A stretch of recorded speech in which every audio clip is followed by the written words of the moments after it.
Atlantic Broadband Cable, in cooperation with the South Union Township Supervisors, presents the South Union Township Sports Network. Today via tape delay from Wild Things Field here in Washington, the Laurel Highlands Mustangs take on the Shaler Titans in the WPIAL 5A Championship Baseball game.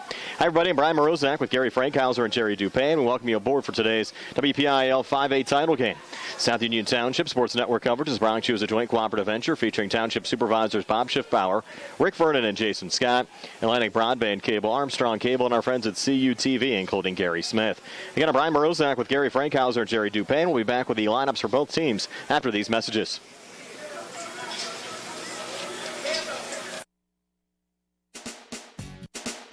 The key to success in life is teamwork. On and off the field, in the workplace, in the home, in our schools. Teamwork gets it done. The world of competitive sports offers many good things, the most important of which is teamwork.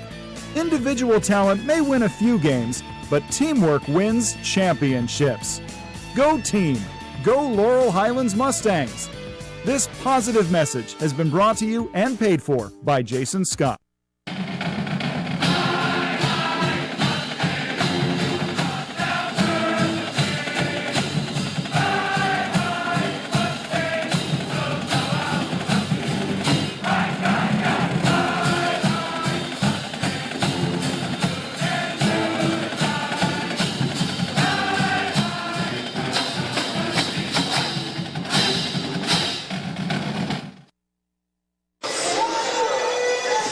Brian Morozak and Gary Frankhauser back here on the South Union Township Sports Network, getting you ready for the WPIAL 5A Championship game. The number 6 seed, the Laurel Highlands Mustangs, taking on the number 5 seed, the Shaler Titans. Scott DeBerry in his 6th year as the head coach of the Laurel Highlands Mustangs. Brian Junker, the head coach of the Shaler Titans. Laurel Highlands enters this game with a 14-6 overall record, 7-5 mark out of Section 3 and 5A. Shaler 14-7 overall, 6-4 out of Section 2 and 5A. And Gary, they're about to introduce both teams' starting lineups here on the field.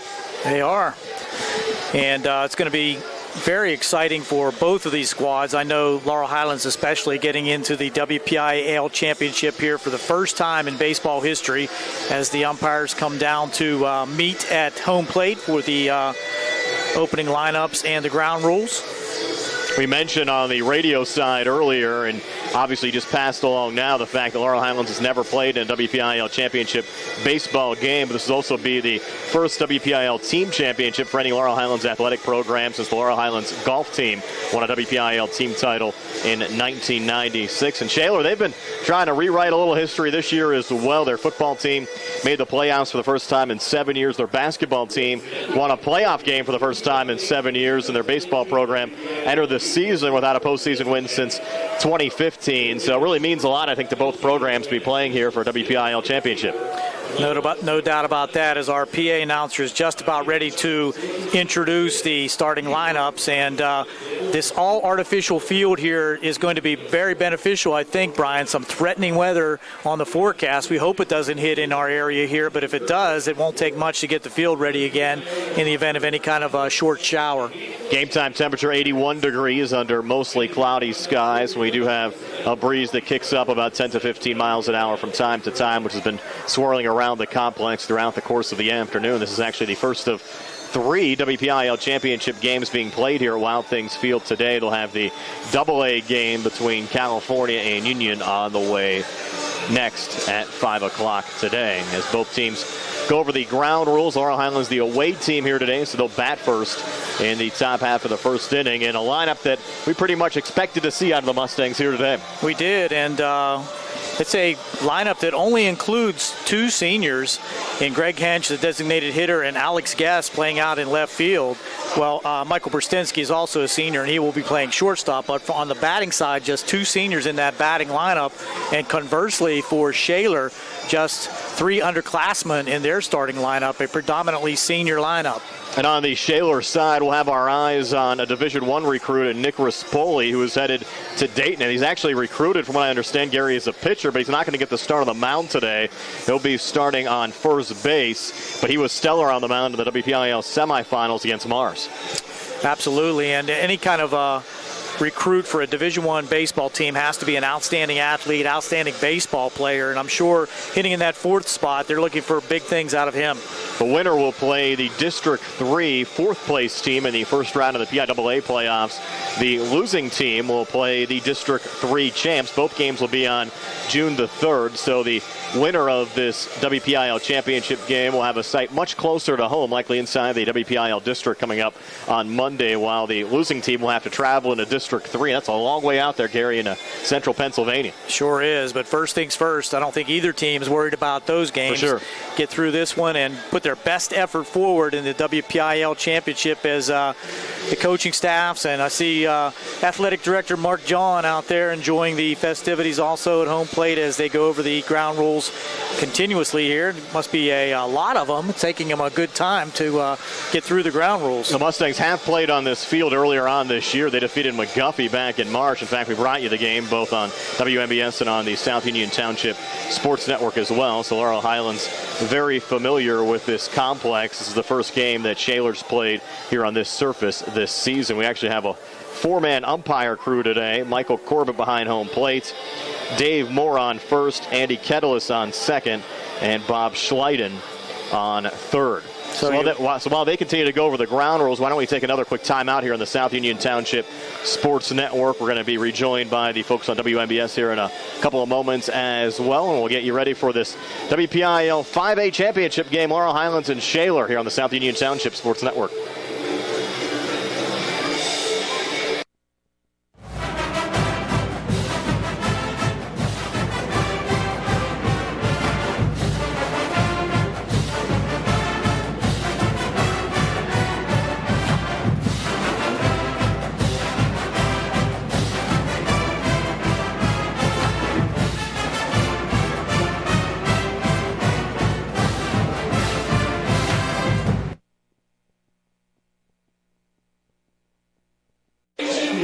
We're back here on the South Union Township Sports Network. Players lining up for the national anthem and the introduction of the starting lineups here today. And a nice crowd coming down from Laurel Highlands, Gary. Absolutely. They got the first 8 rows completely full, and some more fans are in the top rows here. Huge crowd from the Laurel Highlands Mustang side, and on the Shaler side, they've also got a large contingency, so it's great to see. And we'll step aside now for the national anthem here on the South Union Township Sports Network.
Nice rendition there of the national anthem, and they'll also be introducing the starters on both sides here on the field this afternoon. And Gary, I was in the Mustang dugout before the start of the game. Sensed a little nerves down there. Have to be, but I think once that first pitch is thrown and get that adrenaline rush out of your system, they'll be back to playing high school baseball and doing what they do best. And a lot of these kids have been playing in organized and travel leagues for many, many years, so this is not something that is completely foreign to them. Certainly a great accomplishment for both programs, again, to get here to a WPIAL title game, and I think both of these programs really surprised a lot of folks with getting an opportunity here to play for a WPIAL championship. West Allegheny, of course, got so much press throughout the course of the season as the number 1 seed. West A was upset by Mars in 11 innings, and then Mars had to come back the next day after an 11-inning affair and took on Shaler. And Shaler took advantage of Mars maybe being a little bit shorthanded in the pitching department and were able to pick up the win there in the semifinals to advance here to this title game. Well, that's high school baseball. You get hot at the right time, and pitching is a huge part of high school baseball. The available pitchers, as well as the number of pitches that you're allowed to throw as a high school pitcher. In the playoffs here, they did increase it from 100 to 105 to allow for a little more opportunity for these pitchers, but it's very rare that you're able to get a pitcher in high school baseball to go the distance. Yeah, the Mustangs will bat first here in the top of the first inning. We thought they were going to introduce all of the starters. Doesn't appear that's going to happen here, Gary. Does not, so let's go over those lineups. Actually, Gary, let's step aside. We have to be rejoined by the folks on WMBS, then we can go over all the lineups. We'll step aside for a quick timeout and be back with the folks on the radio side and go over the lineups here on the South Union Township Sports Network.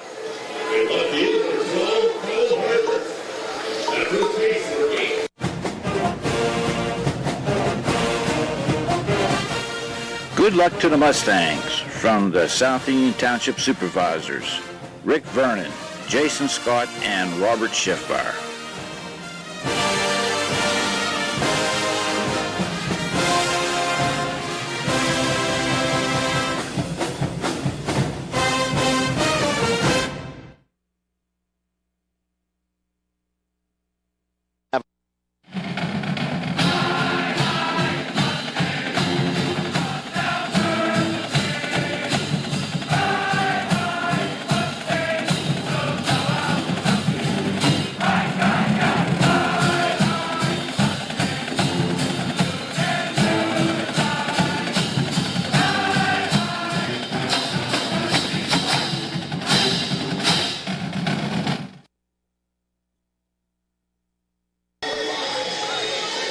Back here at Wild Things Field in Washington, Laurel Highlands to bat here in the top half of the first inning. Here's Gary with their lineup. Leading off for the Mustangs, second baseman, junior, number 8, Santino Mara. Batting second, the designated hitter, wearing number 18, senior, Greg Hench. Batting third and pitching, number 1, Andino Vecchiola. He's a junior. Batting fourth, playing first base, number 25, Garrett Myers, a junior. Batting fifth, number 10, Alex Gesk. He will be out in left field, and he is a senior. Batting sixth, number 4, Justin Brstinsky. He's a center fielder, a junior. Batting seventh, number 9, Nate Zimkowski, third baseman, junior. 8th, Tyler Becker, number 17, in right field. And behind the plate, number 22, Caleb Scott, a junior. We're set to go as Mara will step in, the junior second baseman, batting .388 with 9 RBIs. We'll get to the Shaler defense in just a moment. Hunter Boyan's first pitch, a breaking ball in there for a strike, 0-1. Shaler with Colin Harger out in the left, Justin DiSabato in center, and Colton Schott in right. As the 0-1 now on the way to Mara. Fastball catches the outside corner for a strike, now 0-2. It's Trey Junker at third, Braden Campbell at short, Zach Hernan at second, and Nick Rispoli, the Dayton recruit, on first. Now the 0-2, and Mara with a rip here in the left field. A little two-hopper in front of Colin Harger, and the Mustangs in business here at the top of the first inning, Gary. Santino looked at 2 strikes, and then bringing it right down the middle again was Hunter Boyan, and he just ripped it into left field for a leadoff single for the Mustangs. This top half of the first inning being brought to you by the Roos Car Wash in Hopwood. We mentioned the battery for Shaler, Hunter Boyan pitching, and Jake Pollock catching. We'll get to Boyan's numbers in just a moment. Now Greg Hench will step in. Greg had a huge quarterfinal round game against Hampton. In the first pitch, Greg swings and fouls it back, 0-1. Right over our head and onto the roof here above our position, right behind home plate. The Mustangs in their traveling blue uniforms with gray pants, and Shaler all white. Now the 0-1 here to Hench. Pitch misses low, even up the count at 1-1. Hench now batting .423 with 7 RBIs. Mustangs DH here today. We mentioned Hench was 2 for 4 with 2 RBIs in the quarterfinal round against Hampton. 0 for 3 in the semis down at West Mifflin against Franklin Regional last Wednesday as Hench fouls back the 1-1 into the netting in front of us. Count moves to 1-2. Mentioned Hunter Boyan pitching, Jake Pollock catching for the Shaler Titans. Now the 1-2 on the way, and Hench hits a high fly ball, and it will be brought down here by the shortstop Braden Campbell deep in the infield for the first out. Just jammed Greg on that when he caught it on the handle, didn't get the big part of the bat on that one, and just looped it to the shortstop for the first out of the inning. Boyan's numbers on the season, 4-2 record. This is his 8th appearance, 7th start, 1.83 ERAs, worked 46 innings, given up 58 hits, 17 runs, 12 earned runs, struck out 22 and walked only 4 so far this season as Dino Vecchiola now steps in for the Mustangs. First pitch to Dino, misses low for ball 1. Mustangs lefty has Laurel Highlands' only team home run of the season. That occurred down in Carrick in April.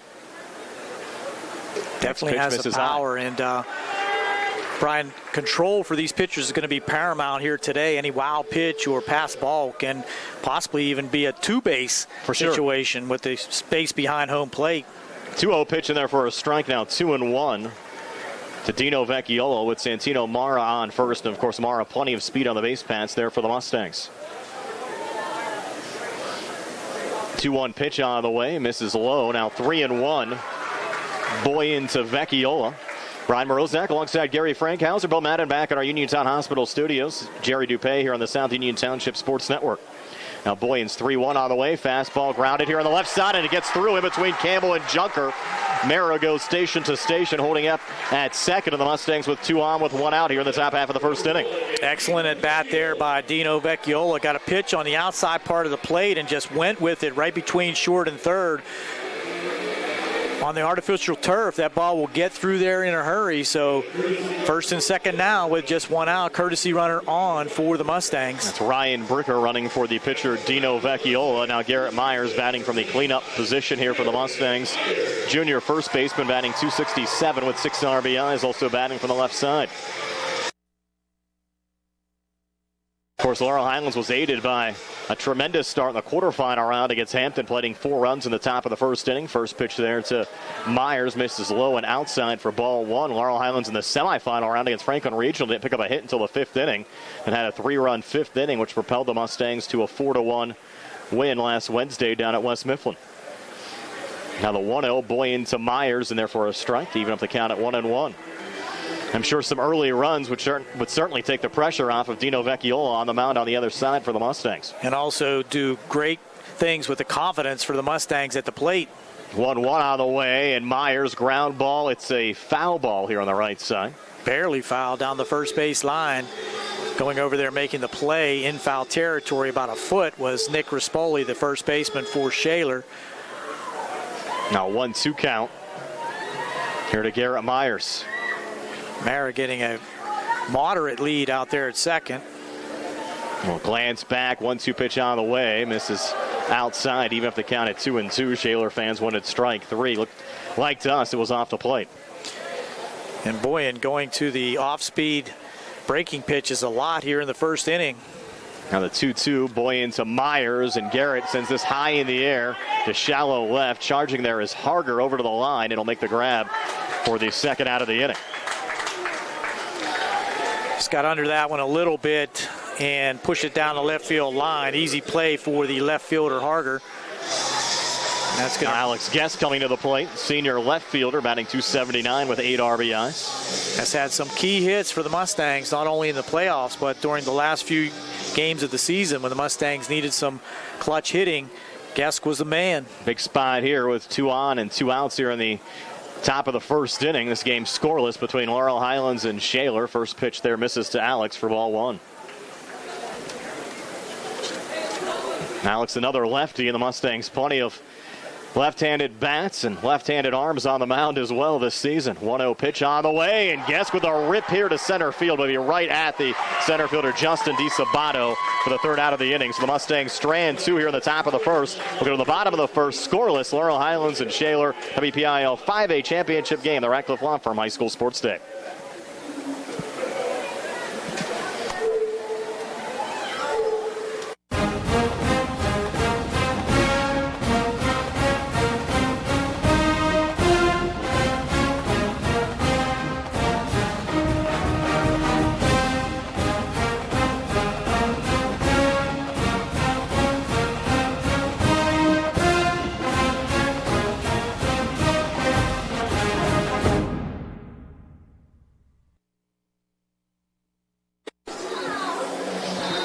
Brian Morozak and Gary Frankhauser back here. Wild Things Field in Washington, heading to the bottom of the first inning. Here's Gary with the Shaler lineup.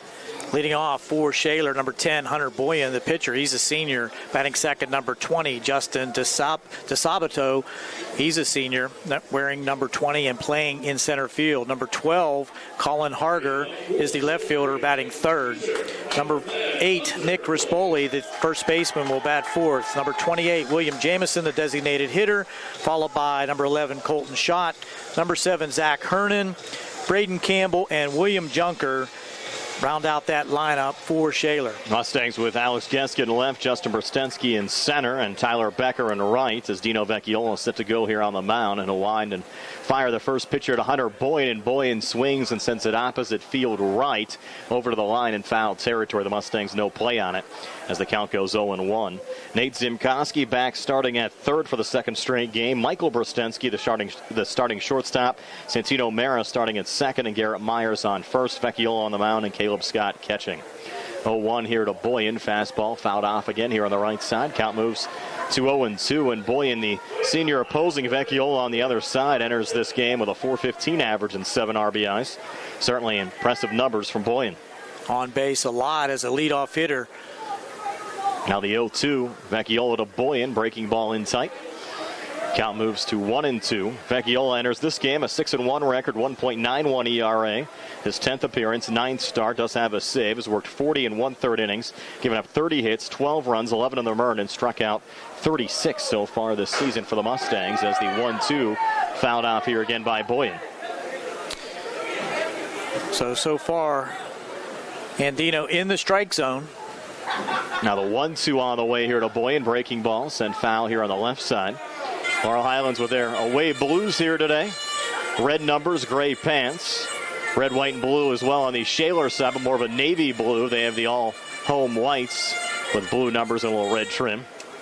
So a banner day, the day after Memorial Day here at Wild Things Field in Washington. Overcast skies. 1-2 pitch on the way, and this one hit into right field. Becker on his horse over to the line, and the ball goes foul, so we remain at 1-2. And you mentioned the overcast skies, Gary. Game time temperature 81 degrees with a breeze kicking up from time to time here. I think the umpire out of balls now. Wind blowing out to left slightly, but as you said, Brian, it's been changing. Swirling wind. But right now, steadily blowing out to left field at a brisk, probably 10 to 12 mile an hour wind. Michael Corbett calling the balls and strikes today. Dave Moore over at first, Andy Kettles at second, and Bob Schleiden over at third. 1-2 here on the way. Fastball in tight again to Boyan. Evens up the count at 2-2. Laurel Highlands stranding 2 in the top of the first inning. Pair of singles from Mera and Vecchiola.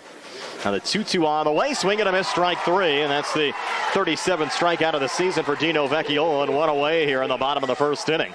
Nice placement on that fastball by Dino. High, letter high fastball with some good zip on it. Boyan was not able to catch up with that one for the first out of the inning. This bottom half of the first being brought to you by Magisterial District Judges Nathan Henning and Jennifer Jeffries. As Justin DeSabato steps in, and he'll swing and foul off the first pitch there for the Shaler Titans. DeSabato, a 3-sport star for Shaler, also starred on the football and the basketball team. Senior batting just 196 so far this season, but does have 9 RBIs. Has had some key hits throughout the course of the season for the Shaler Titans on their run here to this WPIAL title game as Vecchiola misses there on the 0-1 to even up the count at 1-1. Caleb Scott trying to frame that one on the outside part of the plate, but just missing outside. Now Dino will wind and fire the 1-1 breaking ball. That's going to be an appeal, and the first base umpire Dave Moore says no. Looks pretty close from our vantage point. Looked like it possibly could have been a called strike. That's what I thought so too. Now 2-1 here. Vecchiola to DeSabato.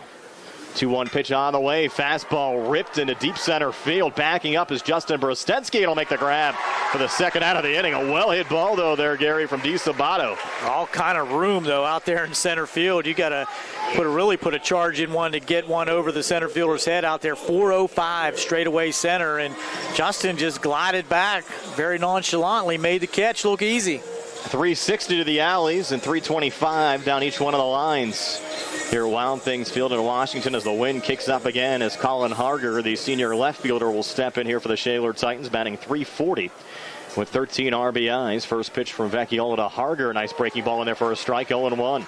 And Dino's done a nice job mixing up his pitches early on here, Gary. Sure has, and just as Boyan did on his side of the ledger, pretty good control. Now the 0-1 on the way. Fastball catches the inside corner for a strike, 0-2. Jerry Dupé was telling us from the South Union Township Sports Network. He talked to some of Dino's family this morning. So Dino didn't sleep very well last night, but off to a good start here and gets a pop-up here in the infield on the right side. Garrett Myers getting under it, and the wind takes it, and the ball drops in. Wow.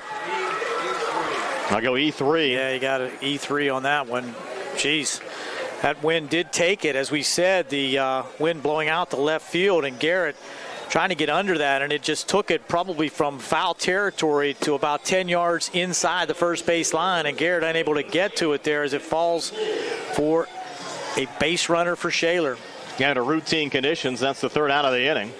But Shaler now a base runner here with 2 outs, and Nick Rispoli, who mentioned Rispoli, the Dayton recruit, enters the game with a .333 average, a homer, and 9 RBIs. Now Dino out of the stretch, runner going, pitch, fastball misses low, and sliding in safely with no throw is Colin Harger. Now Harger in scoring position. He had a huge jump. I doubt that Caleb would have been able to throw him out anyway, but aggressive on the base pads might as well. If you're Shaler, gift getting on base, might as well try to put yourself in scoring position as they do. Now the 1-0 here to Rispoli. Swing and a miss. Evens things up at 1-1.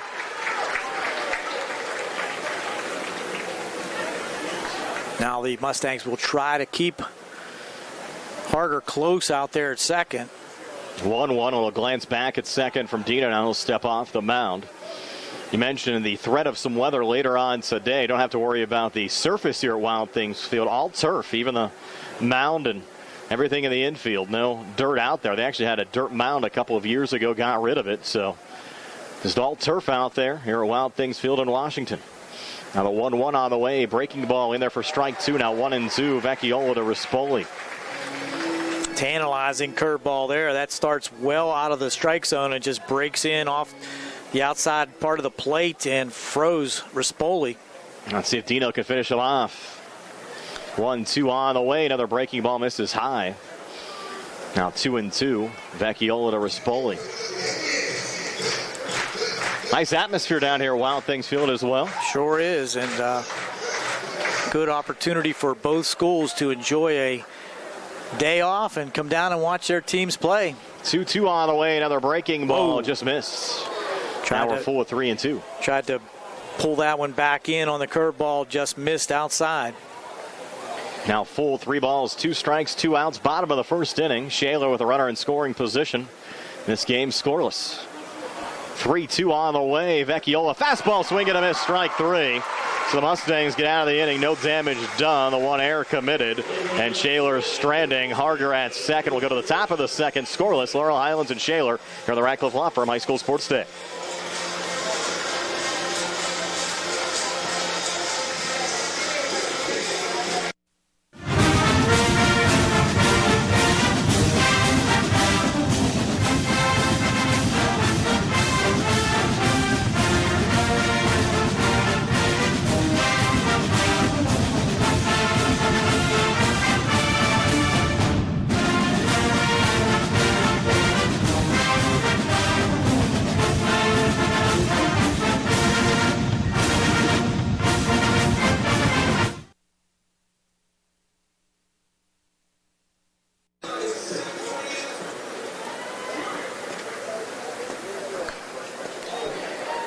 We're back here at Wild Things Stadium as the Mustangs come to bat here in the top half of the second inning. No score. Justin Brstinsky steps in and fouls the first pitch back.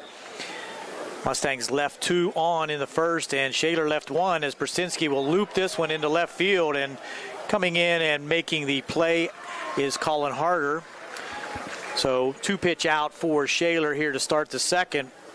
The top half of the second being brought to you by Ted Silva and Son Auto Repair on the Atlas Road in Hopwood. It's very important, I think, for both teams to not leave runners on, take advantage of those opportunities. The Mustangs with 2 base hits in the first and 3 flyouts, unable to push anything across. Stepping in, Nate Zimkoski as he fouls off the first pitch to the right side. Nate, very aggressive at the plate. Nice to see him back in the lineup after the injury. He's been an RBI machine as of late. 301 average, 20 RBIs now in the season. Ground ball down the third baseline, so quickly 0-2 to Nate Zimkoski, the junior. Had a big RBI single against Franklin Regional in the 5th inning. The Mustangs semifinal round win, had 4 RBIs against Hampton in the quarterfinals a week ago Tuesday. 0-2 pitch from the windup. Ground ball foul again down the left field line. A lot of action down there for Mustang reserves trying to chase down foul balls as the supply of baseballs dwindles. First of 3 games here, so hopefully they have plenty of balls today. And 3 games scheduled for tomorrow as well. We'll have the first 2 for you here on WMBS, California and Union for the 1A championship game coming up next. 0-2 pitch again. That's way outside. 1-2. Try to get a chase there from Zimkoski. He wasn't having it. Nice to have 2 local teams from our coverage area playing for WPIAL championships here today. 1-2. Offering on the way.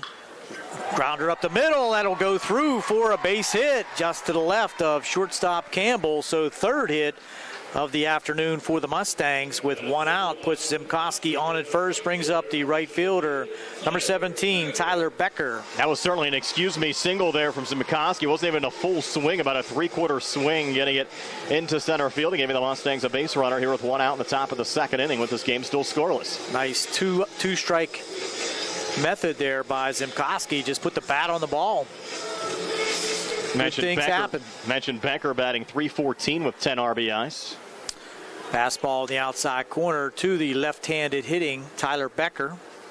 He had an RBI single, producing an insurance run for Laurel Highlands in the top of the 7th inning against Franklin Regional in the last game for the Mustangs. Diving back in safely on the throw over was Zimkoski. We both said earlier, Gary, we liked seeing Becker in the lineup here today.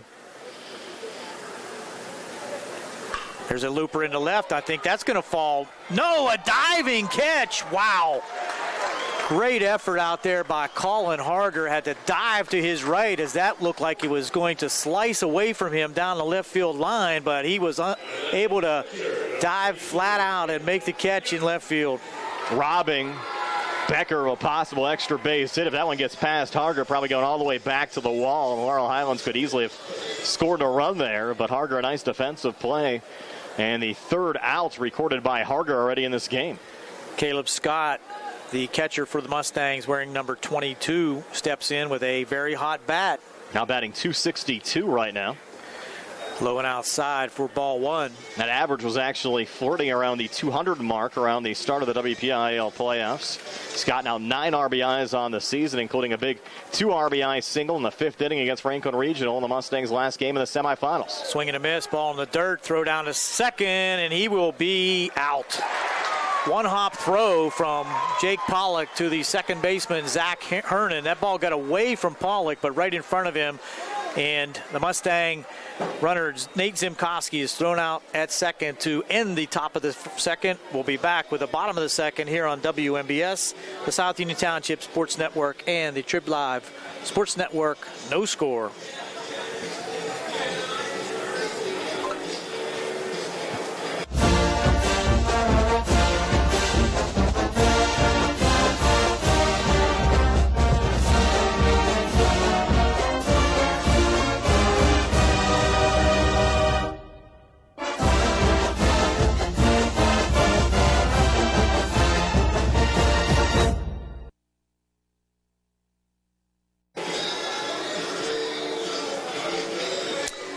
Welcome back for the bottom half of the 2nd inning. Mustangs with 3 hits, but nothing to show for it on the scoreboard. And coming to bat for Shaler here in the bottom half of the 2nd, William Jamison, the designated hitter, Colton Schott, the right fielder, and Zach Hernan, the second baseman. This half inning being brought to you by Marrows Mountaineer Sports Shop. Nice to have them along with us for the WPIAL and the PIAA playoffs. And Dino with a few extra moments on the mound. Nice to see he didn't overdo the warm-up pitches as Caleb Scott had to put on the gear. First pitch of the 2nd. Ground ball to short. That's going to be in the hole and for a base hit. Brustinski had Jamison shaded up the middle, and that ball went to his right, pretty much at the normal position of the shortstop, but into left field for the first base hit by Shaler. Leadoff single here in the bottom of the second. Now, Jamison came into the game with a .312 average and 2 RBIs, getting aboard here as the Titans will try to do some damage here in the bottom of the second inning. Look for bunt here with Colton Schott, senior right fielder. He does square around. Bunt it back to Dino. He can't pick it up, but played at first. Got him at first, but close. Had an opportunity for a play at second, but bobbled it as he tried to pick it up and throw to second. As that bunt was hard back to him, would have had a play at second, but he had to result in a throw to first, which ended up being in a very close play. That was a head-first slide there, too, from Schott into first base. Give him the sacrifice. 1-3, but down to second base is Jamison now. Brings up Zach Hernan. Senior batting .314 with 11 RBIs, playing second base today for the Shaler Titans. With one out, here's a pitch, low and inside. Mentioned earlier, Gary, this will only be the second time in school history the Laurel Highlands has qualified for the PIAA state playoffs. The last time back in 1983, they lost a first-round state playoff game to Taylor Alderdice. 1-0 pitch, fouled off the knee of Hernan. That had to hurt. He's going to hop around, shake it off, but coach is going to call him down, give him another few minutes to shake that off. Yeah, certainly needs a minute here. And you go back to that 83 season, Laurel Highlands lost in the WPIAL semifinals to Beaver, actually won the PIAA play-in game, so we're the third WPIAL seed into that state tournament and lost to the City League champs Alderdice in the first round. Laurel Highlands will play their first state playoff game of 2019 this coming Monday. We plan to bring it to you live here on WMBS and also on the South Union Township Sports Network. 1-1 the count to Zach Hernan. One out here in the second. Runner on at second. Catches the outside corner for strike two. And Dino's done a nice job with his pitch location here early on. Mixing up the off-speed, breaking pitches, and the fastball. 1-2 pitch to Hernan. Grounder back to pitcher Dino on to first. He looked back to second nicely, keeping the runner Jamison close there at second. Jamison thought about going to third, but smartly dove back into second. So another 1-3 out. Brings up Braden Campbell, the shortstop, sophomore shortstop for Shaler. I think Dino's look back certainly kept Jamison over at second base. You mentioned Campbell, just a 194 average and 7 RBIs so far this season. Low and inside for ball one. Nice block there by Scott. As we said earlier, tons of room behind home plate here at Wild Things Field.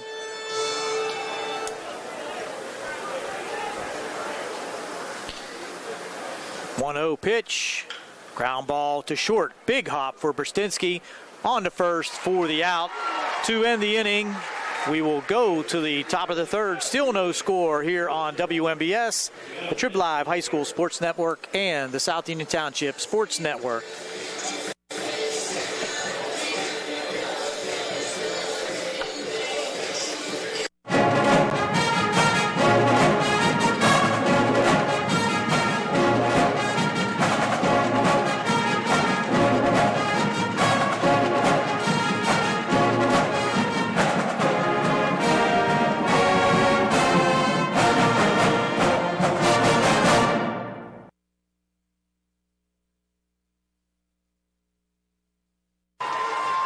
You folks on the South Union Township Sports Network, welcome back. It's Caleb Scott, Santino Marin, Greg Hench due up here in the top of the third. And first pitch swinging here from Scott. Ground ball to short. The play made. Campbell over to Rispoli for the first out of the inning.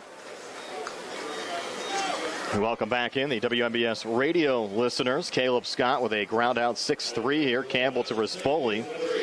Just like that, Gary, one out here on the top of the third. Yeah, and unofficially, I only have Boyan at about 25 pitches through 2 1/3 innings. He's been effective. The Mustangs have produced 3 hits and back to the top of the order. And Santino Mera takes the first pitch for a strike there from Boyan. Count at 0-1. Again, this game scoreless. Shaler and Laurel Highlands as we work here in the top half of the third inning. 0-1 now on the way. Fastball misses outside, even up the count at 1-1. This top half of the third being brought to you by Davis & Davis, attorneys at law, helping local people with their legal matters since 1976. Now the 1-1 on the way, and Mara ground ball here to short.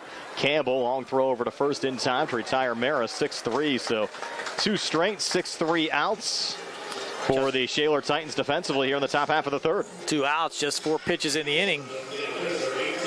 Now Greg Hench coming to the plate. Hench popped up to the shortstop Braden Campbell, first time up. As the Mustangs bats try to come alive here in the top half of the third. Hench takes the first pitch here for a strike, 0-1. Probably a good idea there for Hench to just take a strike, make him throw a few extra pitches anyway. Now the 0-1 on the way. Hench with a rip here in the left field. They'll go all the way back into the corner. Greg rounding first on his way to second. Having some trouble with it out there is Harger in left field. Now the relay finally coming in, and it's a double for Greg Hench with 2 outs here in the top half of the third. Greg, as he has done all season, puts the big part of the bat on the ball, rips it down the left field line, and that goes all the way to the 325 mark down the left field line. Rattled around down there in the corner, and as you said, Harger had a little bit of trouble with it, so in with the easy stand-up double, Greg Hench. And Gary, you said to me before the start of the game you expected a low-scoring game here today between Laurel Highlands and Shaler. I did, and you have to think they have both of their best pitchers on the mound, so as Dino looks at ball 1. 1-0 here to Dino Vecchiola. Dino with a single to left field first time up. Like another one of those could drive in the first run of the game. A lot of space out there in right center.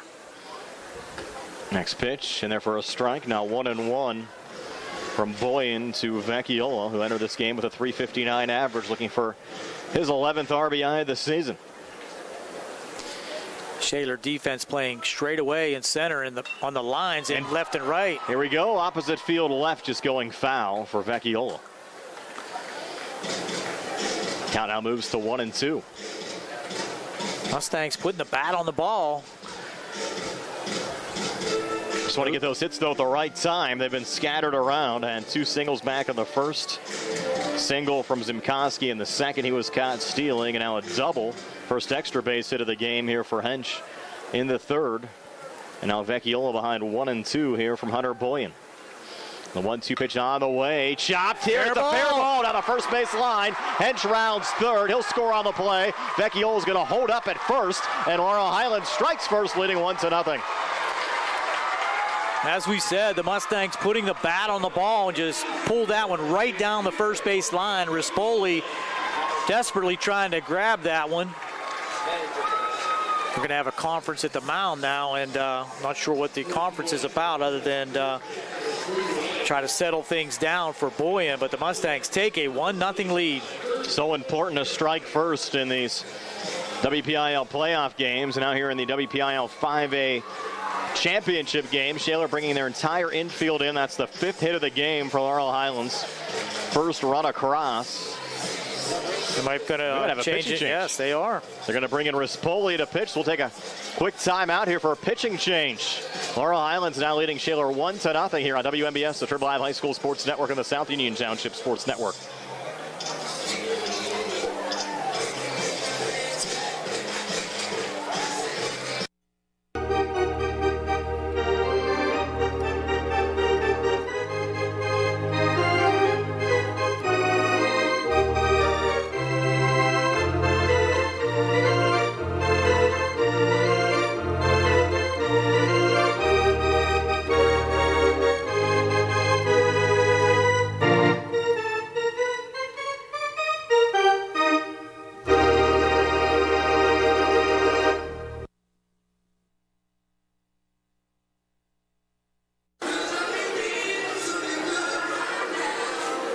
Back here at Wild Things Field in Washington, new pitcher for the Shaler Titans, Nick Rispoli, who mentioned Gary in the pregame. He was the Dayton Recruits who picked up the win against Mars last Wednesday. Enters this game with a 6-1 record. Higher ERA, though, than Boyan at 4.13. This will be his first relief appearance of the season. Had 7 appearances, 7 starts. Has worked 39 innings, given up 42 hits, 29 runs, 23 of them earned, but struck out 59 and has walked 16 so far this season.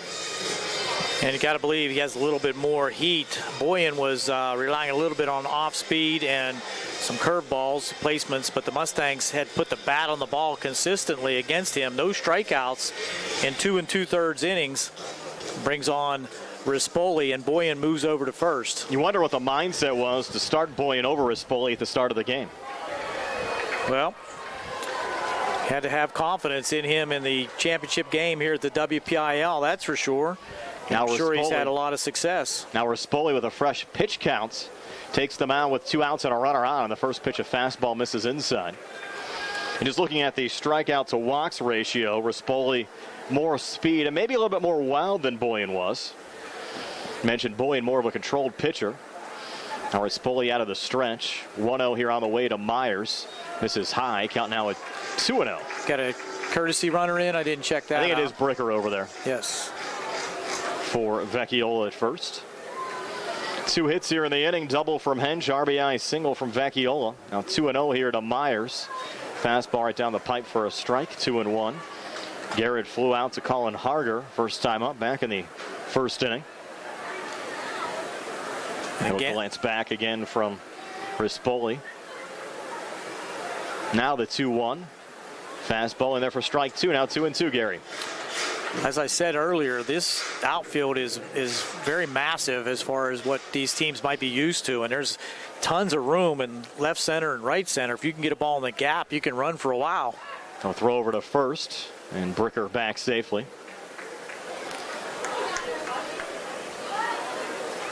Laurel Highlands striking first, leading 1-0 as we work here in the top half of the third inning. Again, if you're not familiar with high school baseball, we play 7 innings.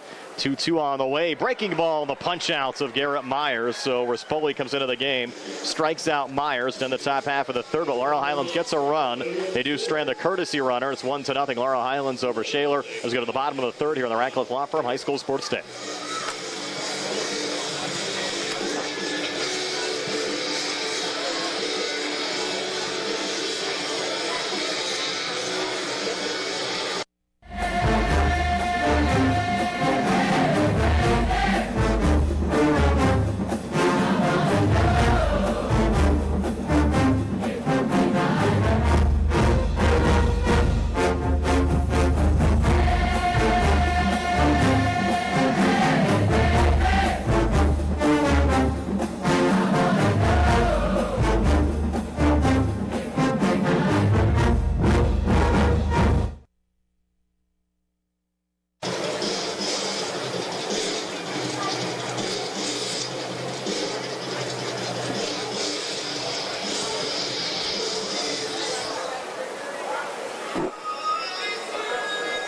Shaler with Trey Junker, Hunter Boyan, and Justin DiSabato due up here in the bottom half of the third. Brian Morozak alongside Gary Frankhauser, Jerry Dupay on the South Union Township Sports Network, Bill Madden back in our Uniontown Hospital studios. This bottom half of the third being brought actually by the Centers for Rehab Services and physical therapist Jim Burns.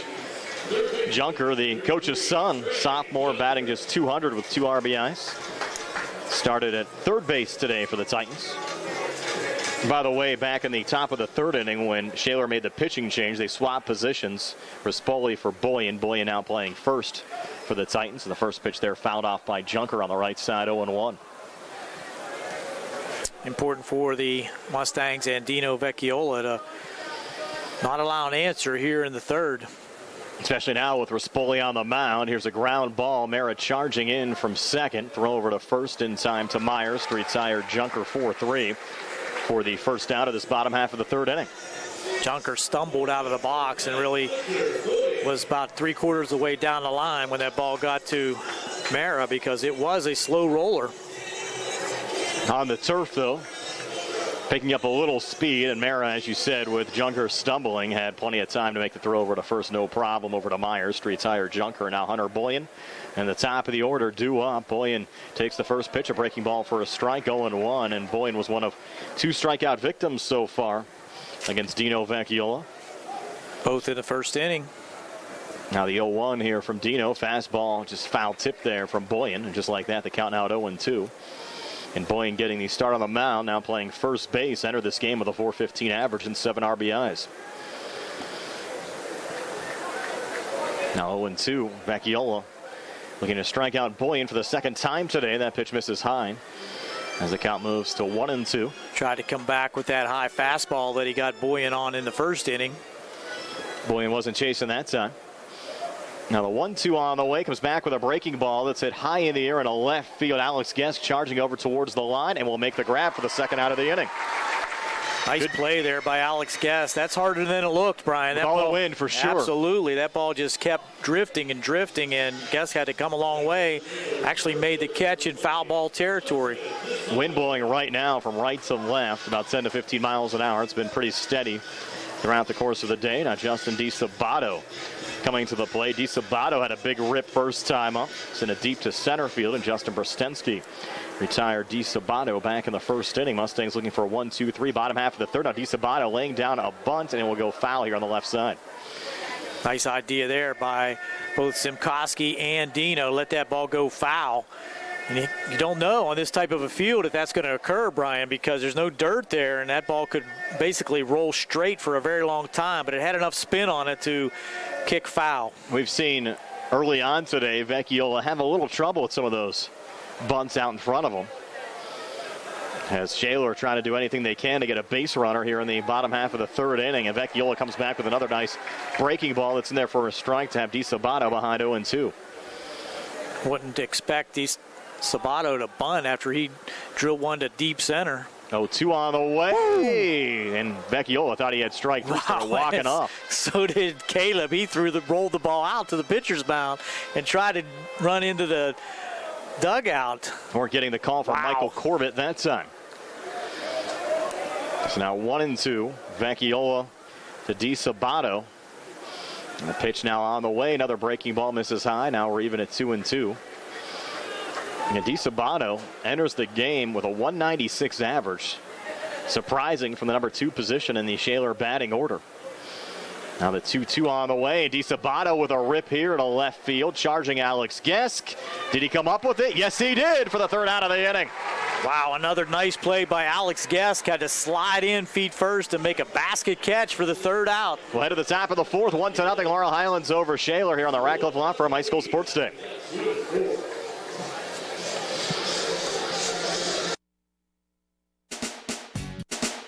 The key to success in life is teamwork. On and off the field, in the workplace, in the home, in our schools. Teamwork gets it done.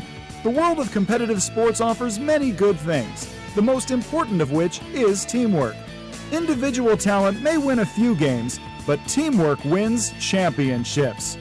Go team! Go Laurel Highlands Mustangs!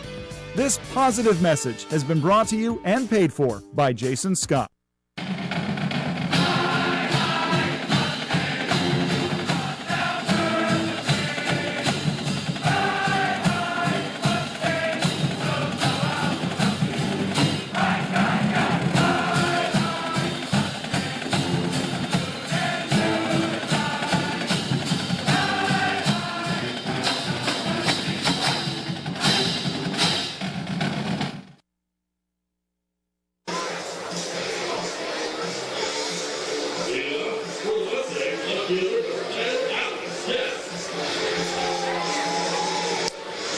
Here we go, the top half of the fourth inning, leading off for the Mustangs. Alex Guest, 2 nice plays out there in left field. He looks at ball one high on the fastball by the new pitcher coming in last inning for Shaler, Nick Rispoli. Guest flew out to center field his first at bat. Here's the 1-0 pitch. That's inside for ball 2. So the Mustangs with a 1-0 lead here in the fourth inning. Shaler taking no chances with the quick pull of the pitcher as the fastball looked like a changeup brought by Rispoli for a swing and a miss, strike 1. 2-1 pitch on the way. Ground ball down to third, foul. Coach DeBerry unable to make the play. We'll give him an error on that one. This half inning being brought to you by Ford of Union Tower at 40 West, located across from Applebee's. Straight away in center on the lines in left and right, high, ball 3. So a curveball off speed. First time we saw that from Rispoli against Guest. 3-1. I'm sorry, 3-2. Here's a pitch.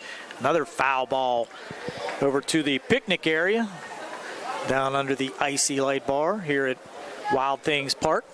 Making Rispoli throw some pitches here early on. 3-2 pitch.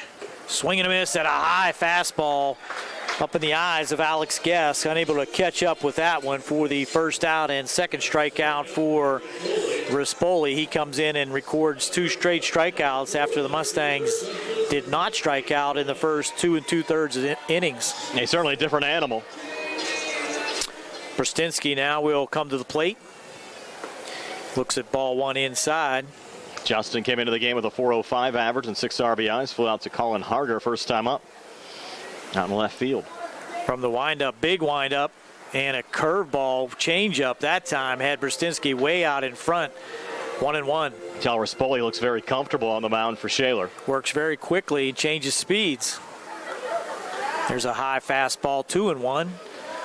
When you're facing a guy like Rispoli who likes to work quickly, and we mentioned this on Wednesday last week in the Franklin Regional game, sometimes you can get a runner on and kind of change his dynamic a little bit. You can have some success. That one's low and inside in the dirt. I shouldn't say dirt, off the turf. Turf, correct, yeah. 3-1.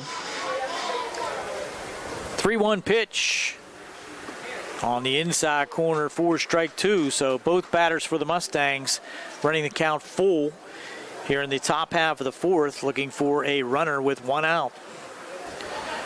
Pitch, swing, and swing there by Brzezinski. Probably swung at ball 4 inside, but that's his second strikeout of the inning for the Mustangs. And Nick Rispoli on the mound for Shaler. That's going to bring up Nate Zimkowski. I wonder if Brian Junker's thought was coming in, Gary, that Rispoli is a pitcher that certainly has been productive throughout the course of the season, but maybe gets the pitch count up a little bit.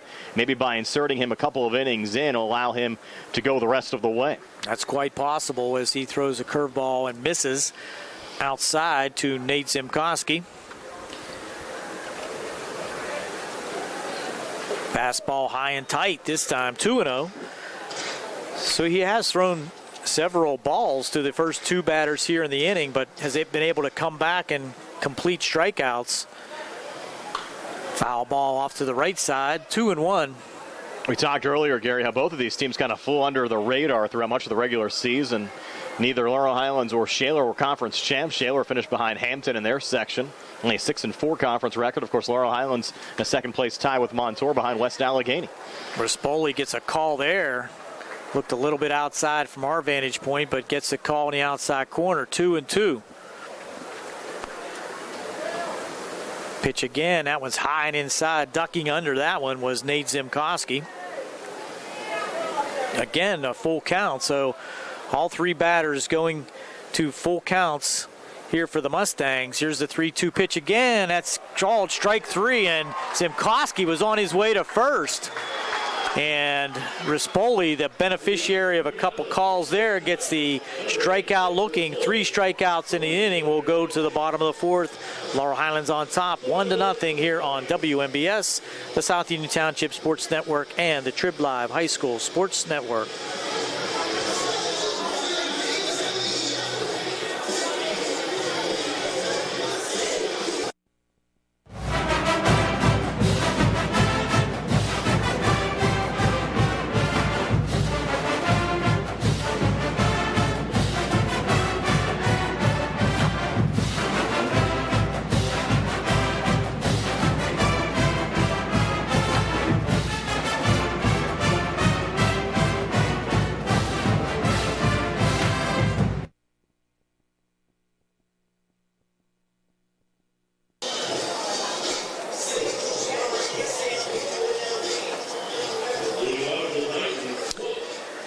Bottom of the 4th inning, Laurel Highlands on top, 1-0, due up for Shaler. The meat of their order, Colin Harger, Nick Rispoli, and William Jamison.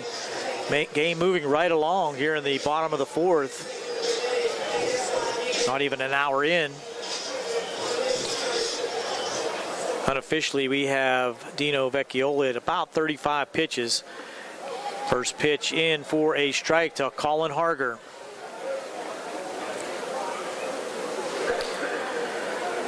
Harger was on the pop-up error in the first. Ball in the dirt, in the turf. I keep saying dirt, but there is no dirt anywhere to be seen between the dugouts. 1-1 pitch from the windup. Swing and a miss. Tantalizing curveball that time. Really had him off base.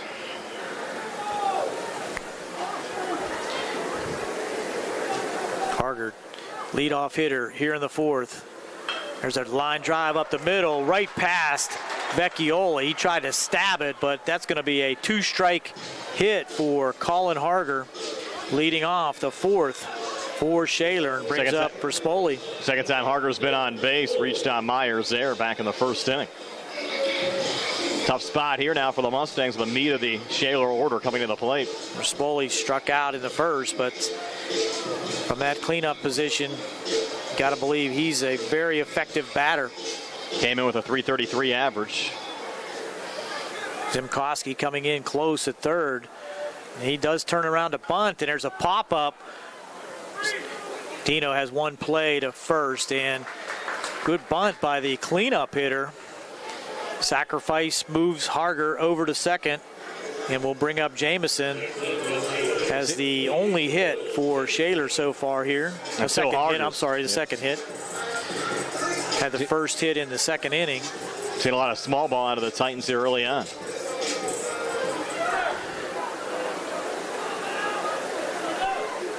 Dino checks the runner, comes home, and there's a pop-up to the right field side. Coming over is Garrett Myers. Does he have room? No, he could have, I think.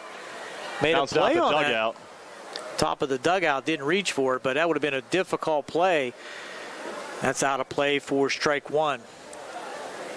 He would have needed to go a climbing there. Yeah, I think so. Another wind ball that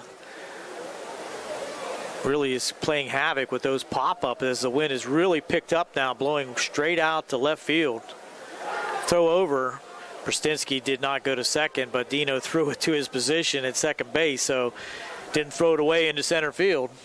Skies actually cleared up a little bit for now. They have. Bright sunshine baking Wild Things Field as we work here on the bottom of the fourth. Laurel Highlands up 1-0 over Shaler. 0-1 pitch drilled down the third base line and foul. So no balls and 2 strikes. Likewise, error on the third base coach for Shaler. Brian Junker down there at third. Dino runs the runner back to second. Out there at second base, Harger trying to keep him close as the count is 0-2 with 1 out here in the bottom half of the fourth. There's a line drive to center field. Brzezinski went back, now comes in, makes the catch. Straight at him. Those are hard to judge sometimes as you hear the crack of the bat and think it might be a drive over your head, but he was able to recoup, come in to make the catch for the second out of the inning. Leaves Harger out there at second, and Colton Schott will come to the plate. Sacrifice bunt for him in the second inning. And Schott entered this game with just a .182 average. Pitch by Dino, and there's a ground ball to short. Up with it is Brzezinski, kind of stumbled, got it over to first, and he's called safe. Close. Good scoop there by Garrett Myers on the short hop, but beating it out there at first was Colton Schott. Brzezinski stumbled after he got the ball, and that little delay allows Schott to beat it out at first. We have to call that an error. No, they're calling an infield single. They said base hit behind you, Gary. Well, we're not the official scorer, so they're going to give him a hit, and that's going to move Harger to third. Official score doesn't agree with you, Gary. He said he beat it out. We'll talk about it. Here's the pitch. Now throw over, and they have him in a rundown. Now you got to watch the guy at third. Throw to third, and a play at the plate now, and he's going to be out. Safe. He dropped the ball. Wow. Now coming all the way around to third, and we'll recap that here for you as we can. Runner on first base went off first. It's a set play, and Dino throws it over to first base Myers. He throws to the shortstop, Brzezinski, who watches the runner at third, and Harger. Harger off of third base a good bit. The throw over to the third baseman, Zimkowski. He catches it, throws it home, and Caleb, unable to hold on to it, allows the run to score. Now shot all the way down to third. Pitch in for a strike, and as you said, shot is all the way around to third. So we're tied at 1. I think they messed around too much defensively there. I like the throw to home initially there instead of trying to fire to third. Well, I think they could have had the runner out at second in time, I think. Curveball on the outside corner for strike 2, 1-2. So the Mustangs trying to get out of this with a little bit of damage. It wasn't handled very well defensively. Here's a pitch. Foul back. And give credit to Schott beating that play out at first base, allowing the inning to continue. He had a bang-bang play like that, ends up resulting in a run. 1 ball, 2 strikes, 2 outs. Here's a pitch. Foul back again off to the right side. Kind of lost track of the pitch count here for Andino, but he has at least 10 this inning. I think I have him close to 50. Mustang's going to have to try to find a way to get the bat on the ball here against Rispoli, who struck out 4 against 4 batters since he's come in. Curveball just misses outside, so count even at 2-2, 2 outs. Runner on third, 1 run in for Shaler to tie things up here in the 4th. Dino regrouping behind the pitching rubber. Going to come from the windup. There's a pitch, ground ball up the middle. Big hop for Brzezinski this time. Throw over to Myers, and he does stretch and make the catch for the out to end the inning. But Shaler scores a run on 2 hits. We'll be back with the top of the 5th, all tied at 1 here in the WPIAL championship game here on WMBS, the South Union Township Sports Network, and the Trib Live High School Sports Network.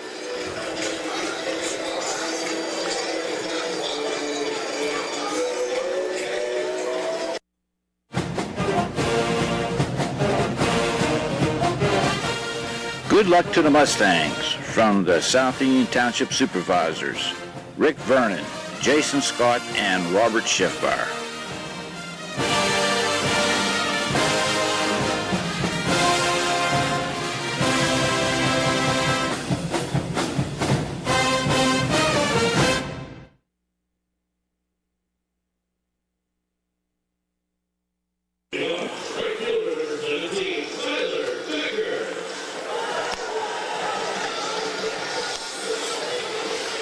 Tyler Becker leading off the top half of the 5th for the Laurel Highlands Mustangs. Laurel Highlands and Shaler now tied at 1 in this 5A WPIAL baseball and championship game as Becker takes the first pitch inside for ball 1 here against Nick Rispoli. Rispoli with 4 straight strikeouts. Now the 1-0 and Becker popping this one up on the left side. And this ball in foul territory will be caught there by the shortstop Braden Campbell for the first out of the inning. Nice play there by Campbell. The sophomore had to go a long way and dealing with that wind as we've talked about all game. And also the pitcher's mounds down there in the bullpen, able to make the catch. This top half of the 5th being brought to you by First Federal Savings and Loan Association of Greene County. Now Caleb Scott, who grounded out 6-3 first time up, comes to the plate. Rispoli will wind and fire the first pitch here to Caleb. Swing and a miss, strike 1. As you said in the top half of the inning, or the bottom half of the 4th, Mustangs need to find a way to get the bat on the ball as Scott looks at strike 2. Now behind 0-2. Swung and missed at the first one. Took strike 2. Now Rispoli looking for his 5th strikeout already. Here in the game, 0-2 on the way. Fastball in there for strike 3. So Scott punched out on 3 pitches. And Rispoli's getting the benefit of a wide strike zone there, but you got to take a whack at that one. That was close enough to take a swing at if you're Caleb Scott, protecting the plate with 2 strikes. Now Santino Mera coming to the plate. Santino 1 for 2 today. Santino with a single to left field first time up. First pitch here from Rispoli. Fastball, this one missed outside for ball 1. Laurel Highlands 1 run on 5 hits. They've committed 1 error, 1 run on 3 hits for the Shaler Titans. 1-0 pitch here. In for a strike. Now 1-1 to Santino Mera. Some To out lightning would be impressive here against Rispoli, that's for sure. 1-1 on the way, misses high. Count now 2-1. Rispoli to Mara. Minimal pitches and not much as far as quality hits by the Mustangs. 2-1, line drive right at the third baseman, Trey Junker, who makes the grab for the third out of the inning. So 1, 2, 3. Top half of the fifth. We'll go to the bottom of the fifth, tied at 1. Laurel Highlands and Shaler here on the Radcliffe Law Firm High School Sports Day.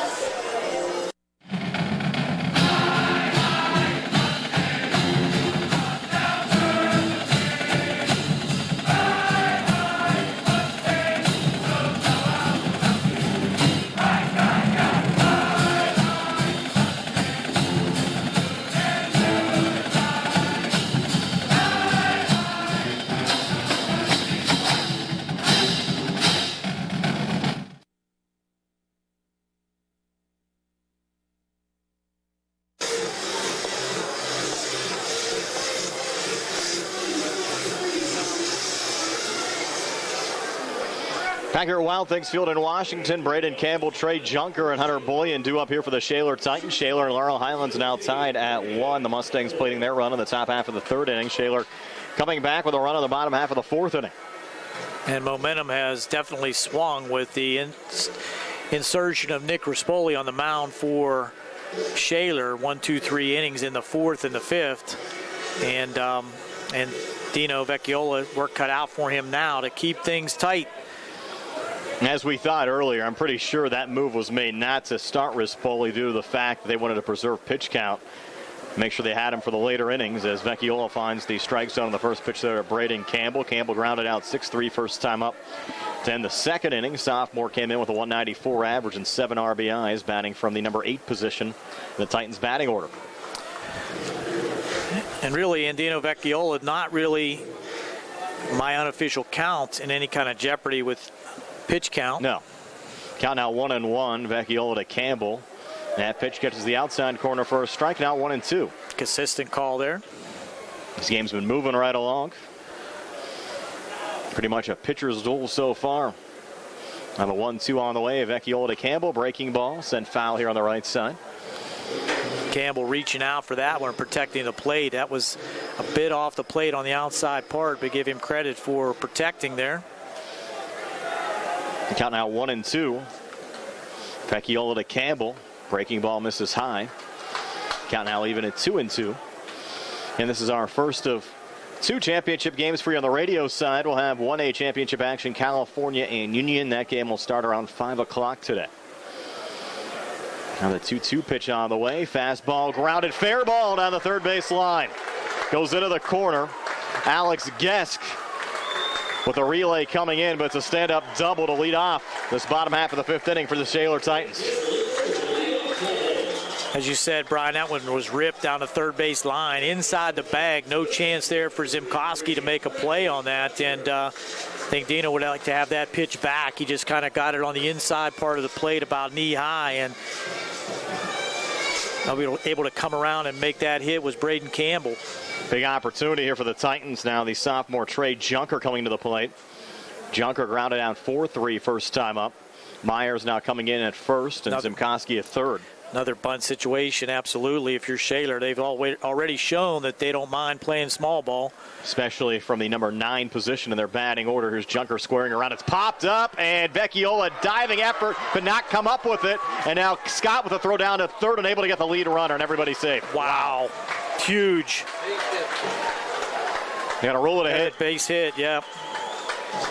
Diving for that popped up bunt was Dino Vecchiola. Got his glove on it, but was unable to squeeze it as he didn't touch enough of the ball. And after he touched it, it trickled into foul territory to Caleb Scott. No chance for a play at first, and really no chance at third either. He tried to throw down to Zimkowski in safely with no problem was the runner Braden Campbell. Now Scott DeBerry out. He's having a little discussion here with Vecchiola. So now you have runners on the corners. A 1-1 game. Both teams now with 1 run on 5 hits, but Shaler threatening with nobody out here in the bottom half of the fifth inning. And the top of their lineup coming to bat. And Boyan up next, batting .415, 0 for 2 today. I have to think he's due for a hit. This bottom half of the fifth being brought to you by Jason Scott at South Union Township. Boy, if Dino would have been able to come up with that one, it would have been huge, because that was a pop-up and it would have been a potential double play at second base. Goes from a potential double play to a hit for Shaler. He scored at a bunt single here for Junker.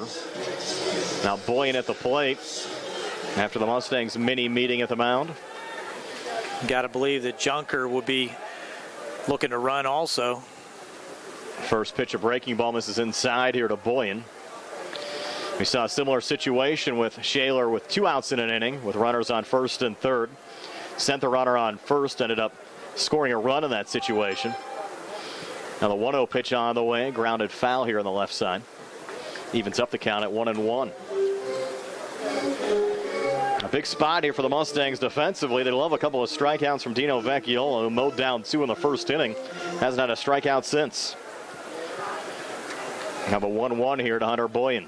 Boyan now showing bunt, lays it down, and the ball just goes foul. That was a safety squeeze also, as coming in from home on the bunt was Campbell, and that ball just trickles foul. So Shaler trying all kind of methods of small ball. And Scott came very close to touching that ball in fair territory. I think he was right on top of it to be able to grab it once he did see it was foul. Now 1-2 here to Boyan. Vecchiola from the stretch. Clean look over at first. 1-2 pitch on the way. Breaking ball sent foul here on the left side. Caught Boyan there on the inside of the bat. Big spot in this game for both teams. Titans threatening. Mustangs trying to hang on defensively with this game tied at 1.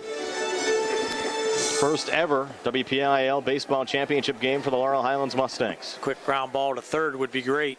1-2 to Boyan. There you go. Right to Zimkoski. Look, the runner back, throw over to second. They will get the force out at second. So it goes 5-4. So fielder's choice for Boyan, and Zimkoski with that strong arm throw to second gets the lead runner. Now the Mustangs have the opportunity for a double play to end the inning. Justin DiSabato with 2 well-hit balls so far in this game. Flew out to Brostensky in center first time up, flew out to Geskin left. During his second at-bat, of course, a fly ball to similar depth would likely play to run, but he's showing bunts. And he'll foul it off here on the right side. That is surprising now, Gary, with 1 out here in the inning, and considering the fact that DiSabato has done a nice job sending the ball into the outfield.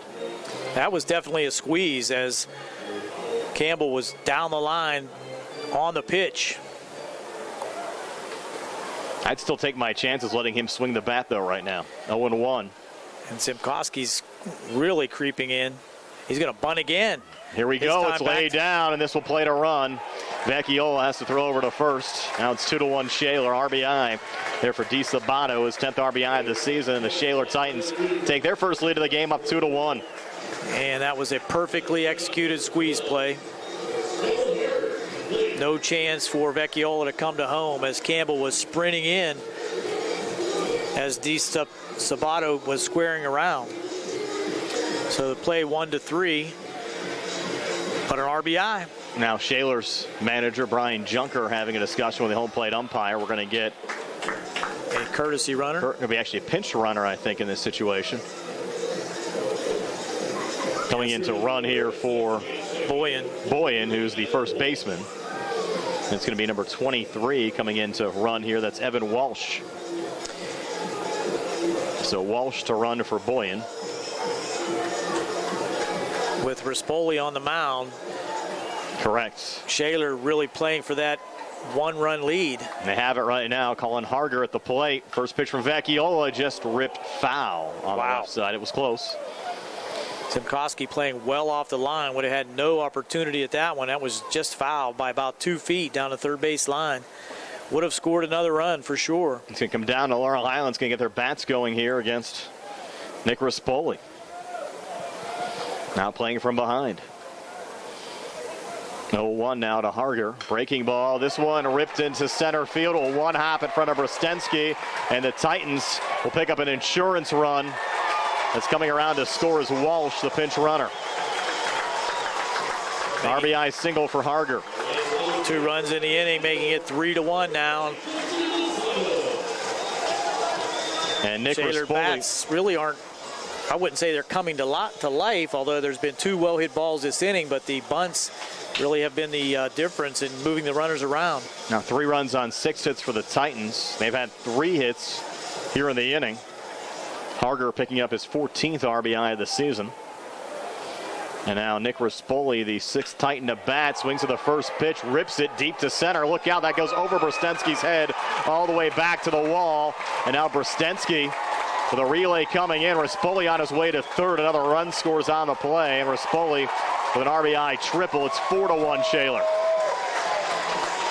That ball was tattooed deep out there to center field, and no chance for Brostensky to run that one down as it one-hopped the fence out there in the area of a 400-foot shot by Rispoli.